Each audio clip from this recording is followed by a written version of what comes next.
एक बार की बात है। एक शहर में एक कुम्हार रहता था। वह अपने परिवार का अच्छे से पालन पोषण करता था। उस कुम्हार का एक बेटा जिसकी उम्र 18 साल थी पढ़ाई करता और कभी कभी वह अपने पिता की माटी के घड़े बनाने में मदद भी करता। जब लड़का घड़े बनाता तो वह घड़ा अपने पिता को बताता और पूछता कि पिताजी ये घड़ा कैसा बना है। तो उसका पिता देखता और बोलता घड़ा तो अच्छा बना है, लेकिन इसमें एक कमी है, उसको ढूंढो और ठीक करो।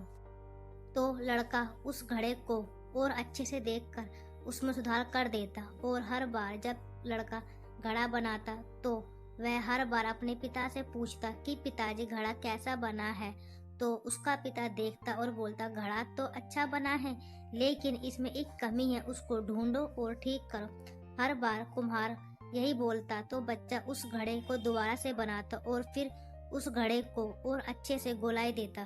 अब धीरे धीरे वह लड़का इसी तरह घड़े को बनाने लगा और अपने पिता से पूछता तो कुम्हार उसे वही जवाब देता कि इसमें थोड़ी कमी है, देखो और इसमें सुधार करो। और लड़का उसे देखकर ठीक कर देता और अच्छे से उस घड़े को गोलाई देता। और ऐसा होते होते एक समय ऐसा आया कि मार्केट में उस लड़के का घड़ा 600 रुपए का बिकता और उसके पिता का घड़ा 300 रुपए में बिकता।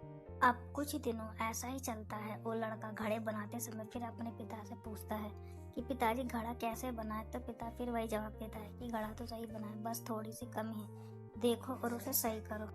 जैसे पिता ने ये बात बोली तो वह लड़का अपने पिता से बोलता है कि आप हमेशा यही बोलते हो, आपको कुछ नहीं पता, मेरा घड़ा मार्केट में 600 रुपये का बिकता है और आपका 300 रुपये में, मेरा घड़ा अच्छा बना है, आप हमेशा कमी निकालते। तो पिता चुप हो जाता है और फिर बोलता है ठीक है बेटा, तुझे जैसा अच्छा लगे बना। और फिर पिता अपने काम में लग जाता है और लड़का अपने काम में लग जाता है।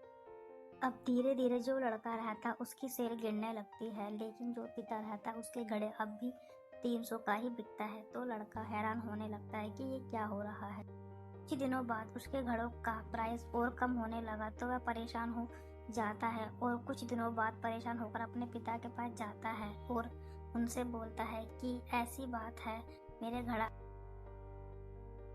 तो वह जो कुम्हार होता है वह अपने बेटे को बताता है कि ये जो तुमने मुझसे बोला था कि मेरा घड़ा इतने का बिकता है और तुम्हारा घड़ा इतने का, तो यही बात कुछ समय पहले मैंने अपने पिता से बोली थी, जिसकी वजह से मैं यहाँ तक सीमित रह गया, क्योंकि मैंने गलती की उस बात को समझने की। लेकिन तुम इस बात को समझो कि कोई भी काम हम करते हैं तो उसमें कुछ ना कुछ कमी रह ही जाती है और उस काम को और अच्छे से किया जा सकता है। इसीलिए कभी संतुष्ट मत होना, हमेशा सुधार के लिए सोचना, क्योंकि हम हमेशा पहले से बेहतर कर सकते। उम्मीद करती हूँ यह कहानी आपको अच्छी लगी होगी। इस कहानी के बारे में आपकी क्या राय है, कमेंट बॉक्स पर हमें बताइए।